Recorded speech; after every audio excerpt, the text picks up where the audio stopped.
ધોરણ 2 માં ગણિત સંપુટની અંદર વિષયાંક પહેલો દરિયા કિનારે પાઠની અંદર તમે જુઓ એકમમાં જાન્યુઆરી મહિનાનું કેલેન્ડર અહીં આપણને બતાવેલું છે. તો કેલેન્ડર તમે જુઓ તો રવિ, સોમ, મંગળ, બુધ, ગુરુ, શુક્ર, શનિ એ રીતે વાર આપ્યા છે અને 1 થી લઈને 31 તારીખ સુધી છે. એટલે જાન્યુઆરી મહિનામાં 31 દિવસ આવે. હવે અહીંયા આપણને 2 સવાલ પૂછ્યા છે. એમાં પહેલો સવાલ, ઉત્તરાયણનો તહેવાર મહિનાની કઈ તારીખે ઉજવવામાં આવે છે?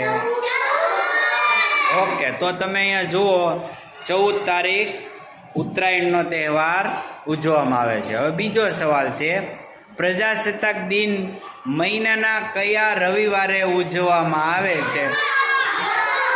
તો આ પહેલો રવિવાર, આ બીજો, આ ત્રીજો અને ચોથો રવિવાર આવે છે.